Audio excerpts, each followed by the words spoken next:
संविधान निर्माता और भारत रत्न विजेता बाबा साहेब भीमराव अंबेडकर, जिन्होंने समाज में पिछड़े वर्ग को बराबर का सम्मान दिलाने के लिए अपने पूरे जिंदगी को लगा दिया। चलिए जानते हैं बाबा साहेब की जिंदगी के कुछ रोचक किस्से, जिसके कारण वो सामान्य से महान इंसान बन गए और लाखों दिलों में राज करने लगे। बाबा साहेब अंबेडकर बहुत ही विद्वान, अर्थशास्त्री, राजनीतिज्ञ और समाज सुधारक थे। उन्होंने दलित बौद्ध आंदोलन को प्रेरित किया और दलितों के खिलाफ होने वाले सामाजिक भेदभाव के विरोध में अभियान भी चलाया। 14 अप्रैल 1891 में ब्रिटिश भारत के मध्य प्रदेश में महू नामक नगर में बाबा साहेब अंबेडकर का जन्म हुआ। वे रामजी, मलोजी और भीमाबाई के 14वें व अंतिम पुत्र थे। वे हिंदू के महार जाति में पैदा हुए थे, जिसके कारण उन्हें सामाजिक और आर्थिक रूप से गहरा भेदभाव सहना पड़ा था। उस समय अछूतों को विद्यालय जाने का भी हक नहीं था, लेकिन पिताजी के सेना में होने के कारण बाबा जी को स्कूल में एडमिशन मिल गया। लेकिन स्कूल में भी उनके साथ बहुत ही ज्यादा भेदभाव हुआ करता था। वे स्कूल में और छात्रों से हटकर दूर बैठकर पढ़ा करते थे। वहीं उनके पानी पीने के लिए अलग से घड़ा था। एक चपरासी उन्हें ऊपर से पानी पिलाता, वह तभी पानी पी सकते थे, और यदि वह चपरासी नहीं आता तो उस दिन बाबा साहेब अंबेडकर को पूरे दिन प्यासा ही रहना पड़ता था। सन 1907 में उन्होंने अपनी मैट्रिक की परीक्षा एल्फिंस्टन कॉलेज से प्राप्त की और 1912 तक उन्होंने बॉम्बे विश्वविद्यालय से अर्थशास्त्र और राजनीति विज्ञान से बीए की परीक्षा पास की। बाबा साहेब अंबेडकर और आगे पढ़ना चाहते थे और समाज के लिए कुछ करना चाहते थे, लेकिन उनके पास पर्याप्त पैसे और सुख सुविधाएं नहीं थी। ऐसे में सयाजीराव गायकवाड़ ने उन्हें आगे के पढ़ाई के लिए कोलंबिया विश्वविद्यालय न्यूयॉर्क भेजा। इसके बाद वह 1916 में लंदन स्कूल ऑफ इकोनॉमिक्स चले गए और वहां से उन्होंने बैरिस्टर की डिग्री प्राप्त की। विदेशों से पढ़ाई करने के बाद वह पुनः भारत आए और महाराजा गायकवाड़ के सेना में सैन्य अधिकारी के रूप में नियुक्त हो गए। लेकिन सैन्य सचिव होने के बावजूद उन्हें भेदभाव का सामना करना पड़ा। उनसे छोटे पद के लोग उनसे बहुत ही ज्यादा भेदभाव करते थे, क्योंकि वह अछूत जात से थे। ऐसे में उन्होंने यह नौकरी छोड़ दी और सन 1918 में मुंबई के सिडेनहम कॉलेज ऑफ कॉमर्स में राजनीति अर्थशास्त्र के प्रोफेसर बन गए। बाबा साहब ने आंदोलन, सत्याग्रह और जुलूसों की मदद से पेयजल के सार्वजनिक संसाधनों को सभी वर्गों के लिए खुलवाने के साथ ही उन्होंने अछूतों को भी मंदिरों में प्रवेश करने का अधिकार दिलाने के लिए काफी संघर्ष किया। उन्होंने महाट शहर में अछूत समुदाय को जलाशय से पानी पीने का अधिकार दिलाने के लिए सत्याग्रह भी चलाया। कहा जाता है 25 दिसंबर 1927 को उन्होंने हजारों अनुयायियों के साथ मनुस्मृति की प्रतियां भी जलाई। वहीं 1930 में अम्बेडकर ने 3 महीने की तैयारी के बाद काला मंदिर सत्याग्रह आरम्भ किया और उनके साथ लगभग 15,000 अछूत एक साथ एकत्र होकर मंदिर में प्रवेश करने की कोशिश करने लगे, और जैसे ही वो मंदिर के द्वार तक पहुंचे, ब्राह्मण अधिकारियों ने दरवाजे बंद कर दिए।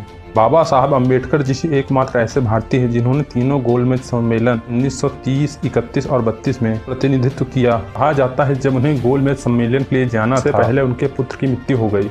ऐसे में उनकी धर्मपत्नी ने कहा, आप कैसे अपने पुत्र की मृत्यु के बाद गोलमेज सम्मेलन में जा सकते हैं। तब बाबा साहब अंबेडकर जी ने कहा, अगर मैं गोलमेज सम्मेलन में नहीं गया तो मेरे हजारों लाखों पुत्र और मारे जाएंगे, उन्हें उनके समानता का अधिकार नहीं मिलेगा और मुझे उन हजारों लाखों के समानता के अधिकार के लिए गोलमेज सम्मेलन में जाना ही पड़ेगा।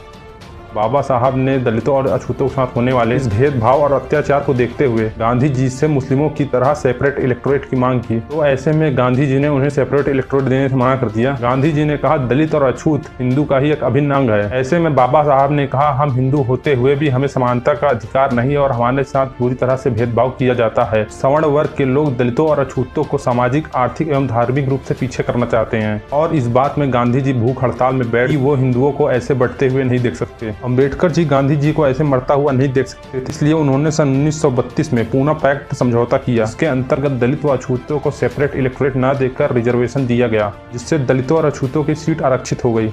1936 में जातिवाद के भेदभाव से तंग आकर बाबा साहब ने एनिहिलेशन ऑफ कास्ट यानी जाति प्रथा का विनाश नामक पुस्तक प्रकाशित की। बाबा साहेब अंबेडकर प्रसिद्ध अर्थशास्त्री एवं दूरदर्शी विचार के व्यक्ति थे। अर्थशास्त्र में उनके द्वारा लिखी गई 3 किताबों, administration and finance of East India Company, the evolution of provincial finance in British India और the problem of the rupee के आधार पर भारत में रिजर्व बैंक ऑफ इंडिया की स्थापना की गई। बाबा साहेब अंबेडकर के दलित अछूत होते हुए भी स्वतंत्र भारत को समानता एवं सुचारू रूप से चलाने के लिए बाबा साहेब को संविधान के प्रारूप समिति का अध्यक्ष चुना गया। ऐसे में बाबा साहेब ने संपूर्ण विश्व के संविधानों का अध्ययन करके एवं ब्रिटिश सरकार द्वारा दिए गए 1935 एक्ट को आधार बनाकर भारत का संविधान तैयार किया गया, और बाबा साहेब ने संविधान में धर्म की आजादी, छुआछूत, भेदभाव सभी चीजों को शामिल किया। 15 अगस्त सन 1947 को भारत की आजादी के बाद बाबा साहब अंबेडकर को स्वतंत्र भारत में कानून मंत्री की जिम्मेदारी दी गई, और तमाम कोशिशों के बावजूद भी वह भारत में जातिवाद भेदभाव को पूरी तरह नहीं खत्म कर पाए। उन दिनों बाबा साहब बौद्ध धर्म के विचारधारा से काफी ज्यादा प्रभावित हुए।